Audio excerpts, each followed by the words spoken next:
テキラドンテジョンです。今回はね、バランス調整やっていきたいと思います。4月シーズンに向けて、バランスの調整が入りますよ、みたいなね、アナウンスがあったと思うんですけども、唐突に急に来ましたね。ということでね、紹介していきたいと思います。やっぱり攻撃環境っていうことでね、防衛側だったり、攻撃のユニットっていうところを、調整していかないといいバランスは取れないぞっていうところでね、その辺の調整が入っております。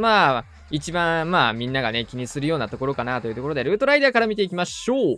ルートライダーの HP の方が7000に減りましたね。これはマックスが7400だったかな。そうですね。7400のところから7000と HP がね、400減っております。そして、ダメージですね。ダメージの方も250あったダメージの方が230下がって、230に下がっております。で、そのままちょっとね、連携してもう一個だけ見ていきたいなと思うんですけど、見習いウォーデンですね。見習いウォーデンのオーラの方の HP の増強みたいなところがね、30% だったところが 26% に変わっております。これも24、だから 4% の減っていうところで、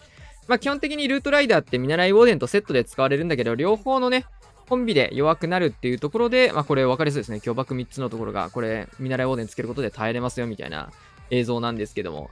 そうすると、トータルでね、今までの、7400のルートライダープラス、30% の見習いウォーデンのついた、ルートライダーの HP の合計が9620でした。これがアップデ後どうなるかっていうと、7000が 26% アップということで、8820ということで、800HP 一人当たり落ちますよっていうところ。250のダメージも230に落とされて、ルートライダーの攻撃力ね、それで 8% 減っていうところなので、見習いおでんついたところのね、HP が800落ちて、ダメージも 8% 落ちてっていうところなので、今までよりは柔らかくもなりつつ、攻撃力、突破力みたいなところも止まるのかなっていうところですね。このバランス調整によってどれぐらい変わるかっていうところはちょっとやってみないとまだわかんないところなんですけど、とりあえずここに手を打ってきたと。これだけじゃないですよっていうところで、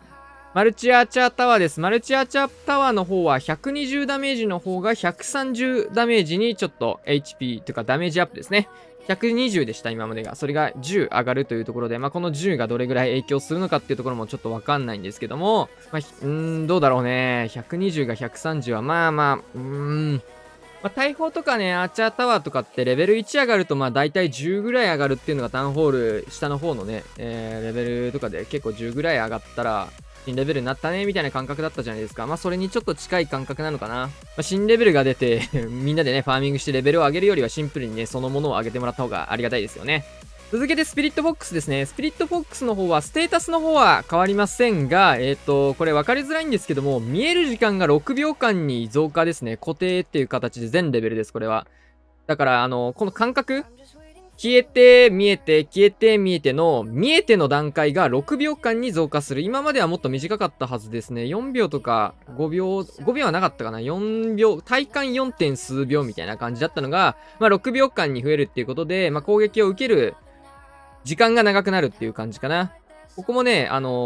比べていただけるとね、自分の実際のちょっと画面とね、携帯で開いてもらって、ちょっと見比べてみてください、この動画と。意外とね、差がわかると思います。キング結構長く見えてるなっていうのがね、伝わるかなっていうところなんですけども、スピリットフォックスね、今結構強いですからね、ロイヤルチャンピオンとの組み合わせっていうところでもうディギーを使う人がね、ほとんどいなくなってしまったと、ロイヤルチャンピオンね。フォックスがめちゃくちゃ強いっていうところで、フォックスの方の透明化時間を長く、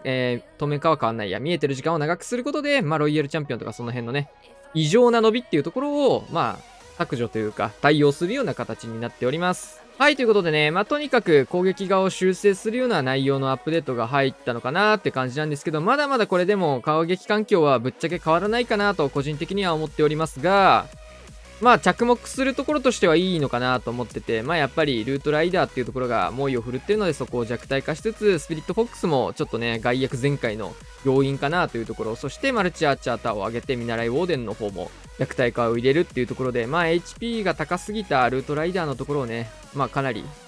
弱体化入れて、ハイダメージのマルチアーチャーターを強化したっていうところなのかなと思います。正直、2度目になりますが、足りてないかなとは思うんですけど、一度にあんまりやりすぎても、一気に環境変わりすぎてとかなんかちょっと困ったのかな、上の方も。とりあえず、今すぐ入れても良さそうな対応をしてきたんじゃないかなっていう、なんかそんな印象ですね。